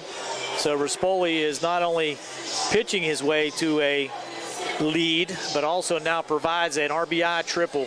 The Titans sitting pretty right now, 4-1 over Laurel Highlands. Now Rispoli down at third. He'll run for himself. Will Jamison at the plate. 2 outs here in the inning. Vecchiola's first pitch here to Jamison misses high for ball 1. Mustangs in big time trouble right now. Had a 1-0 lead going to the bottom of the 4th inning. Titans getting a run, and then a big bottom half of the 5th inning. 3 runs scored here for the Titans, who now lead it 4-1. Can't expect to be victorious with 1 run here in the WPIAL playoffs, so the Mustangs need to get their bats going. And there's another shot foul down the right field side, just outside first base. That would have been another probable double, but it was luckily foul for the Mustangs. Shaler starting to tag him a little bit right now. Mentioned Jamison with a single, led off the bottom half of the 2nd inning with a single to left field. First time up 1 for 2 today. Now the 1-1 pitch on the way. And this one, Nub could be trouble. Backing up those Brostensky. He'll make the grab to get out of the inning. But a bottom half of the 5th inning, that's how the Shaler Titans score 3 runs. At Shaler 4, Laurel Highlands 1 after 5. Here in the Radcliffe Law Firm High School Sports Day.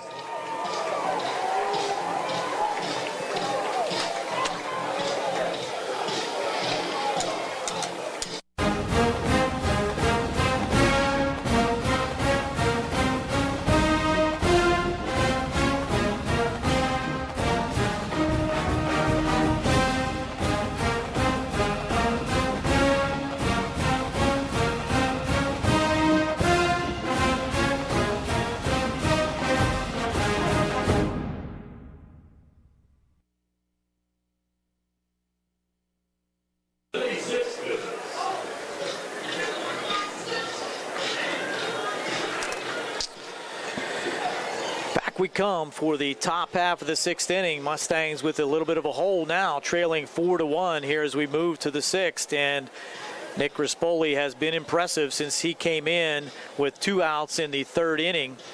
Recorded a strikeout to end that inning. Struck out 3 Mustangs in the 4th.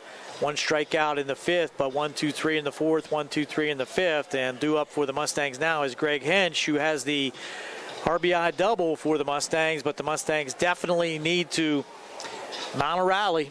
Pitch count update. Vecchiola now at 76, Gary. Rispoli at 33. Of course, as you mentioned, Rispoli came in with 2 outs in the top half of the 3rd inning in relief of Hunter Boyan. Shaler putting the bat on the ball and also executing the bunts very effectively in the bottom of the 5th, plating 3 runs to now lead 4-1. Again, the Mustangs have been retired in order in the last 2 innings by Rispoli. Greg Hench at the plate, looks at strike 1 on the outside corner. Rispoli's been working that outside part of the plate and been getting those calls. First time Hench is seeing Rispoli today. Came with an off-speed curveball and had Greg out in front. He nubs it foul back to the screen. And the winner here today will take on the 4th place team out of District 3 in the first round of the state playoffs next Monday. Loser takes on the District 3 champs. High fastball, 1-2. Good layoff there by Hench.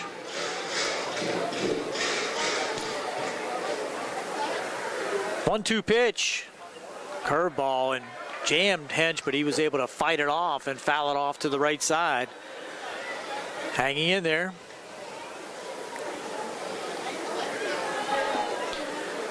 1-2 pitch again. Rispoli to Hench. Swing and a miss. Wow. Strike 3. Came with the heat right down the middle. Greg unable to catch up with that one. First out of the inning brings up Dino Vecchiola. They haven't sniffed much off of Rispoli so far in this one. Really no quality contact since Rispoli has come into the game. The Mustangs were putting the bat on the ball consistently against Boynton as Vecchiola takes a nice rip at that one. You really credit Brian Junker and his strategy coming in. It's worked out effectively so far in this one. This half inning, by the way, being brought to you by Peachin's Pharmacy, located inside the Peachin Superfood Mart. Curveball in there for strike 2. So not only does Rispoli have a fastball, but he brings a breaking pitch at the right opportunity. 0-2 to Vecchiola. High. Good take there by Dino. You know, 6 strikeouts, looking for number 7 right now. And there were no strikeouts before he came in. Correct. 1-2 pitch, swing and a miss, strike 3. Mustangs, no answer so far for Nick Rispoli. Now 7 strikeouts for Rispoli. Garrett Myers coming to the plate. And he has a little conversation with Vecchiola as on his way to the plate. Not sure what that was, other than to maybe tell him to take a few pitches. But that wasn't the case. Swing and a miss at that fastball. Strike 1. Rispoli just seems like he gets stronger and stronger as this game progresses. Inside corner for strike 2. You can see now why he's a Division I pitching recruit. 0-2 pitch, swing and a miss, strike 3. So Rispoli strikes out the side in the 6th inning. Mustangs down to their final 3 outs. We'll go to the bottom of the 6th. 4-1, Shaler on top on WMBS, the South Union Township Sports Network, and the Trib Live High School Sports Network.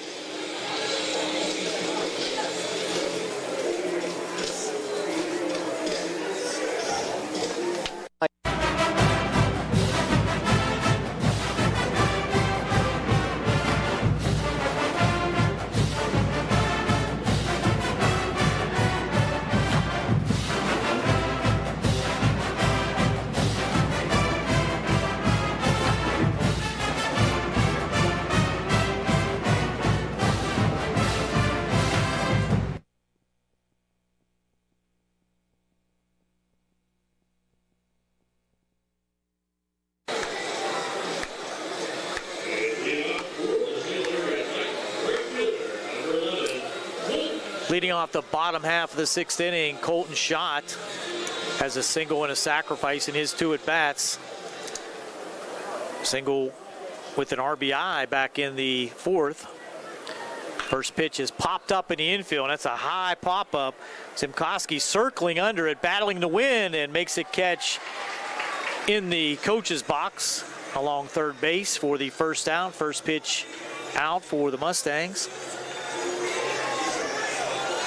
Need to keep it here at 4-1 with the top of the 7th coming up, but the Mustangs really needing to try to find an answer for Nick Rispoli. Yeah, not looking good. You mentioned Rispoli's faced 10 Mustang batters so far in this game. He struck out 8 of the 10. Hernan now at the plate. Looks at ball 1 inside. This half inning brought to you by United Bank, at your service. 2 ground outs for Hernan. 1-3 and 6-3.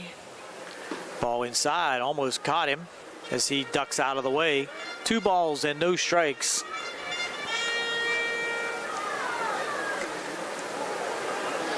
Looked like a long road trip, Gary, for me on Monday. The way this one's going. There's a pitch, ground ball to third. Big hop for Zimkowski. Gets it over to first, and you can tell that Nate still doesn't have that strong arm back, but he does get it over there in time for the out. Yeah, the arm hasn't affected him, though, at all in this game, as far as anything that's occurred. We're used to seeing him gun him over there. Correct. But gets it over there in plenty of time for the second out, 5-3. So 2 outs in the inning brings up Braden Campbell. There's a shot down between third and short. Diving to his left was Zimkowski, but that ball into left field for a single. 2 for 3 for Braden Campbell. Also scored a run. Pretty good for a kid that came into the game with a 194 average. And Trey Junker now will come to the plate, the sophomore. Might see him bunting again with 2 outs. They might try to bunt for a single. He popped one up on a bunt back in the 5th inning that was a huge play in this game, as diving in front of himself was Dino Vecchiola trying to make the play, unable to come up with the pop-up bunt, pushed it out of the first base line, and the Mustangs unable to record any outs and ended up with first and third and nobody out. First pitch to Junker's in for a strike. That really was a costly situation for the Mustangs, Brian. Now, for sure, and you can tell right now, Gary, all of the Mustang fans that are here, pretty quiet right now after an early start. Laurel Highlands leading 1-0. Dino just steps back and lobs one over to first. Back in easily is Campbell. Still, no matter what happens here, great accomplishment for this Laurel Highlands program to get here to a WPIAL title game. Slow curve in for a strike. 0-2 now to Campbell. For the first time in school history, as we mentioned, qualifying for the state playoffs for only the second time in school history. 0-2 pitch. Ground ball between first and second, and that's going to be grabbed by Santino Mara. Does he get him? No. And smartly coming all the way around to third was Campbell, but that ball was a slow roller between first and second. Santino Mara diving to his left was able to get to the ball, but well out into right field and unable to make the play. So another infield single for William Junker. Has first and third out now with 2 outs and brings up Boyan, who came back into the game on the re-entry after he was pinch run for back in the 5th. And DeBerry's going to come to the mound very slowly to talk once again to. Might be it here for Dino, Gary. Dino, as DeBerry's talking to him, and let's see what's going to happen. He gave it back to Dino, so he's going to leave him in. Yeah, I thought for a moment there when Coach DeBerry took the ball away from Dino, that might be it, but going to stick with Dino here. He starts to approach 100 pitches. 2 outs in the inning. You hope you see the bottom half of the 7th. That's for sure. That's going to bring up Hunter Boyan. Struck out in the first, flew out to left in the third, was on a fielder's choice in the 5th. As he tried to bunt down to third base, or he hit a slow roller down the third base line, and Zipkowski able to throw to Mara for the out. That ball in the dirt, caught by Scott.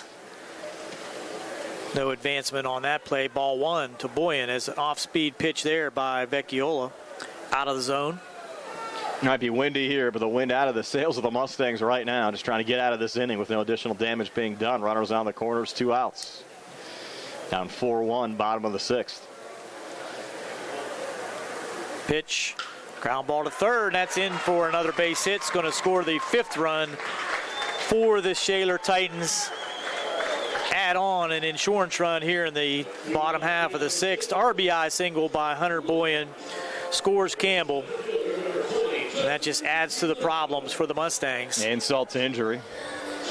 And now that's going to be it for Dino. And they're going to bring in Myers, I believe, to try to get this 3rd out of the inning here in the 6th, trailing 5-1 with this pitching change. We'll take a timeout here on WMBS and the South Union Township Sports Network and the Trib Live High School Sports Network. 5-1 Shaler here in the 6th.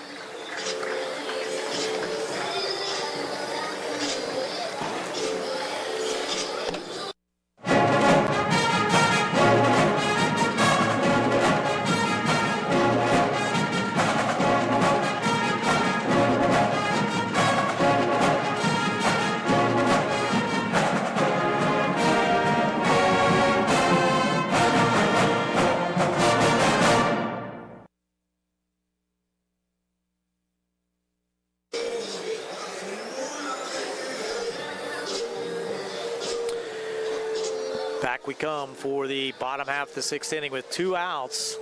Shaler able to push another run across with 3 straight singles, making it 5-1 on to pitch for the Mustangs, Garrett Myers. Have to let you know, Gary, this game and the broadcast rights to this game are the sole and exclusive property of the WPIAL, WMBS, the South Union Township Sports Network, and the Triple I High School Sports Network. Any broadcast of this game is intended exclusively for the benefit of the listening audience, and a use-free broadcast or distribution of this broadcast without the express written consent of the WPIAL, WMBS, the South Union Township Sports Network, and the Triple I High School Sports Network is strictly prohibited.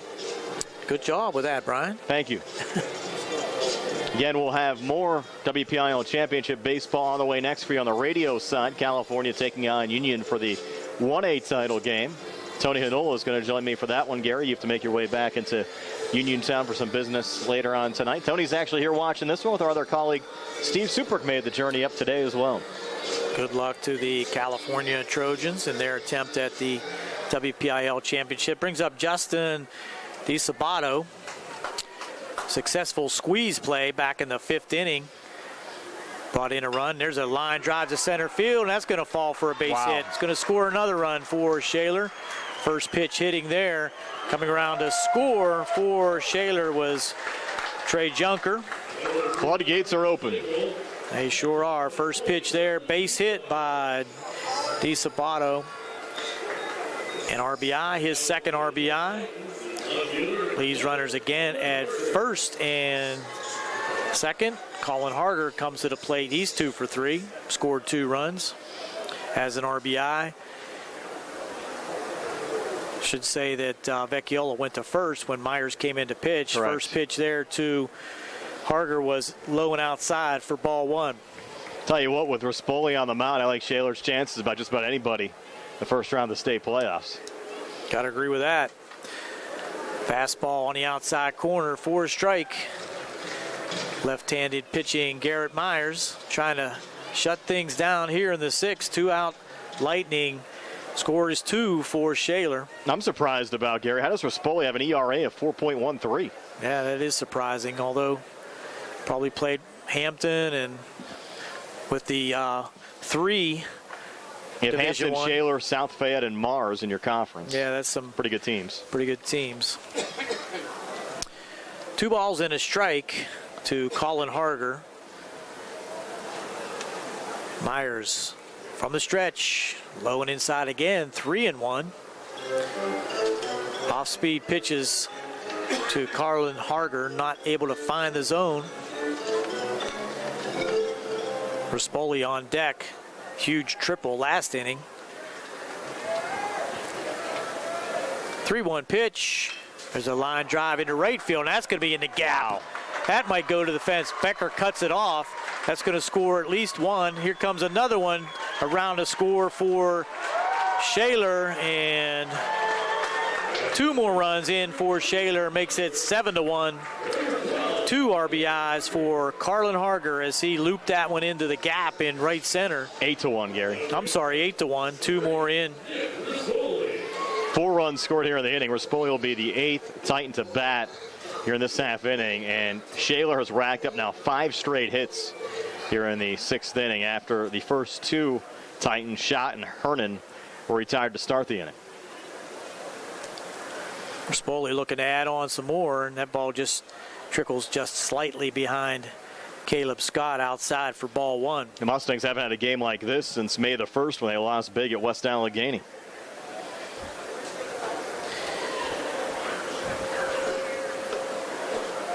This one was tight early on. In fact, Laurel Highlands had the lead going to the bottom of the 4th inning at 1-0. Just 1 run in for Shaler at that point. Still had a 1-1 tie game, but the Shaler Titans been adding on since. 3 in the 5th, now 4 here in the 6th. Swing and a miss by Rispoli at the fastball on the outside part of the plate. 2 balls and a strike.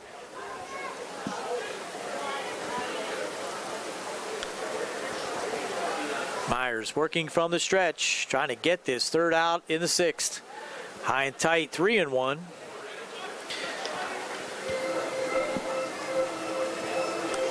Hush come over the crowd here, especially on the Laurel Highlands side of the field. Not much going on down there.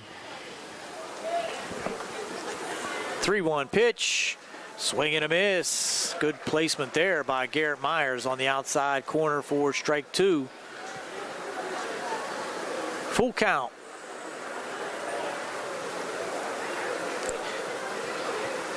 Three-two pitch outside. No chance to take a swing at that one was Rispoli, so he draws a 2-out walk, makes it first and second now. The 9th man to come to the plate here in the inning in the form of William Jamison, the designated hitter, has a single and 3 at-bats. Been able to dodge the weather here, though, Brian. Hopefully it holds on for the rest of the night. Again, 3 games scheduled here today. We'll have California and Union playing for the 1A title game coming up at 5 o'clock. Pitch on the outside corner for a strike. I believe, I'm looking at my scorebook, that's the first walk by a Mustang pitcher. Looking at the radar, everything looks a little bit north of us, Brian. There's a pop-up in the infield. Let's see if Caleb gets behind home plate. Caleb Scott able to make the play behind home plate to finally end things here in the bottom of the 6th. Shaler puts 4 more up on the board, lead 8-1 as we go to the top half of the 7th. Mustangs down to their final 3 outs. We'll be right back on WMBS, the South Union Township Sports Network, and the Trib Live High School Sports Network.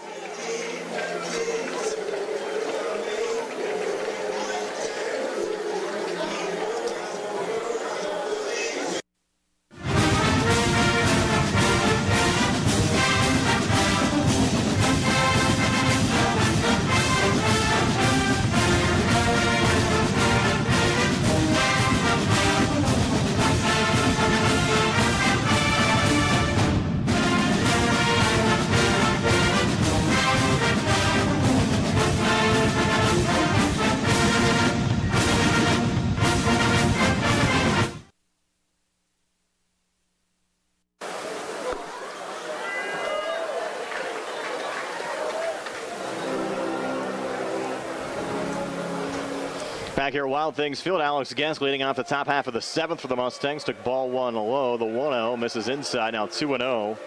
Nick Rispoli to Alex Guest. Situation here. It's 8-1. Shaler over Laurel Highlands. Mustangs down to their final 3 outs. Guest, Justin Brostensky, and Nate Zimkoski due up here in the top half of the 7th, which is being brought to you by NovaCare Rehabilitation on Delaware Avenue in Uniontown.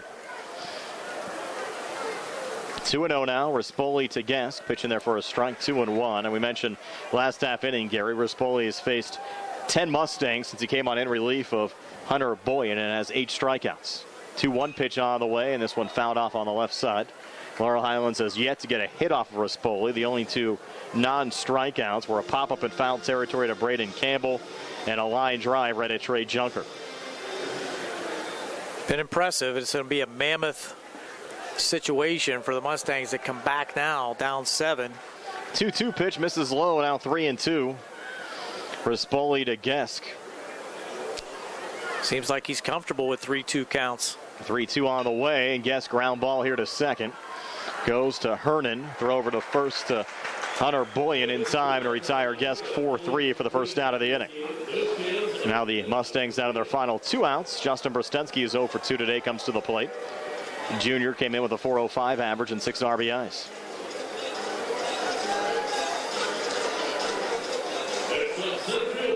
First pitch here to Justin. Fastball misses high and inside for ball 1. Again, for you folks on the radio side, we'll have more WPIAL High School Baseball Championship action for you next. California and Union for the 1A title. 5 o'clock first pitch. We'll be on the air at 4:40. For our Sprouse Insurance Group pregame show. That game should start on time unless the Mustangs mount a huge comeback here in the top of the 7th. 1-1 pitch inside, now 2-1 here. Rispoli to Brostensky. Bears mentioning that the Mustangs in today's lineup have 6 juniors in the starting lineup.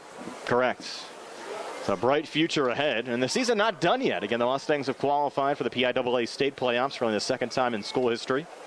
If they lose here today, they'll take on the District 3 champs coming up on Monday. 2-2 now. Rispoli to Brostensky. Pitch on the way. Breaking ball misses high, now 3-2. Of course, Gary, this has to be a special day for you as well. Of course, you played baseball here at Laurel Highlands, 1975 through 1977. It is, and we had some pretty good teams, but never made it this far. And I'm really happy to see the Mustangs' impressive showing here in the 2019 baseball season, looking for even bigger things to come. As you said, the season's not over, and the Mustangs could get on another roll. 3-2 pitch in the state playoffs. You never know what will happen there. 3-2 on the way. Going inside for ball 4. So finally, the Mustangs a base runner here off of Nick Rispoli. It comes with 1 out here in the top half of the 7th inning. And now Nate Zimkoski will come to the plate. Zimkoski 1 for 2 today. Singled to center field. First time up in the 2nd inning. Was caught stealing. Also struck out looking against Rispoli to end the top half of the 4th. Now a little meeting here between the catcher Pollock and Rispoli just to make sure everybody's on the same base. But certainly a comfortable lead right now for Shaler of 8-1. They have 8 runs on 12 hits so far. Laurel Highlands 1 run on 5 hits. They've committed 1 error. And Shaler plating all of their runs here in the later innings. 1 in the 4th, 3 in the 5th, and 4 in the 6th. And the key turning point in this game was the insertion of Nick Rispoli for Hunter Bullion on the mound. No doubt about that, as the Mustangs were hitting the ball around the park against Boyan. Only able to plate 1 run, though. Left 2 men on in the first. First pitch here to Nate Zimkoski, in for a strike, 0-1. Zimkoski entered this game leading Laurel Highlands with 20 RBIs so far this season. Rispoli will check of the runner. Breaking ball, grounds right back. This could be 2 to end the game. Throw over to short to Campbell for 1. Throw back to first, and there you go. The Shaler Titans are the 2019 WPIAL 5A baseball champions. They end the game with a 1-6-3 double play to pick up the 8-1 win over the Laurel Highlands Mustangs. And they're going to look for their head coach, Brian Junker. I think he was at the bottom of the pile, and they got him with a Gatorade. And so Shaler wins at 8-1, Gary. And they certainly deserved it here today with Rispoli on the mound, shutting down the Mustangs, unable to do anything against Nick Rispoli. And impressive at the plate, scoring 1 in the 4th, 3 in the 5th, and 4 in the 6th to make it an 8-1 advantage. And that would have been really difficult for the Mustangs to come back from. But give the Mustangs a ton of credit and a lot of respect given by both teams here today on both sides. And congratulations to the Shaler Titans. We're back to tell you all about it here on WMBS, the Triple F High School Sports Network and the South Union Township Sports Network.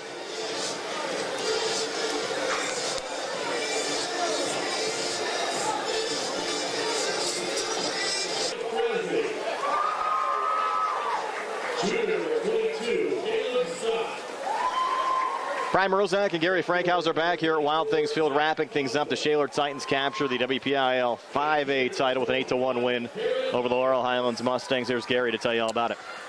Well, Brian, on the Mustang side, all the offense occurred in the first 3 innings, and they did plate the 1 run in the 3rd inning, but they ended up just with that 1 run and only able to push across 4 hits. They left 4 men on base and 2 in that first inning, which could have provided a little more momentum and might have changed this game. A couple plays defensively cost the Mustangs. They did have 1 error. So Mustangs finished with just that 1 run on 4 hits.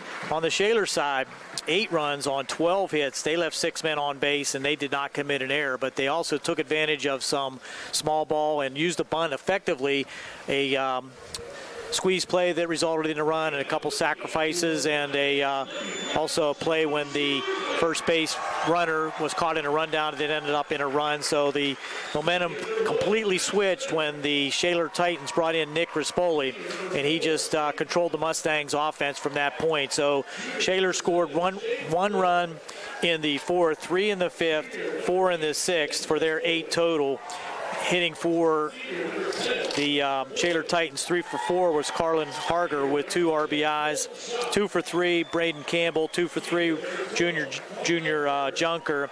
Also with 2 RBIs was Justin DeSabato. So The Shaler Titans impressive here. They make their way through the WPIAL playoffs from the 5 seed and end up with the WPIAL championship. Yeah, both of these teams headed to the state playoffs. We'll tell you who to expect to see them playing next week when our post-game show continues here on WMBS, the South Union Township Sports Network, and the Triple I High School Sports Network.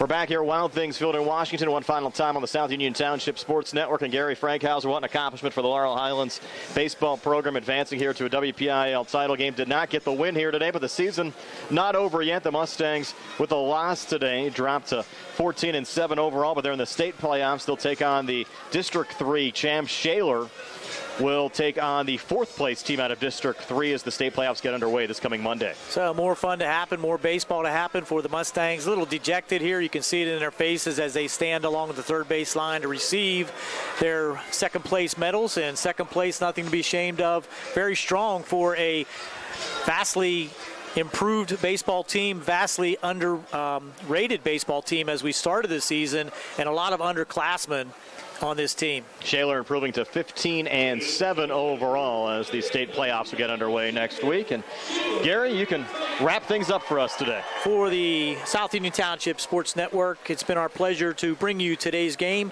which was brought to you as a joint cooperative venture featuring the supervisors, Bob Schiffmeyer, Rick Vernon, and Jason Scott, Atlantic Broadband, and Armstrong Cable, everyone at CUTV, Gary Smith and his staff. This has been Gary Frankhauser, Brian Rozek, and Jerry Dupay.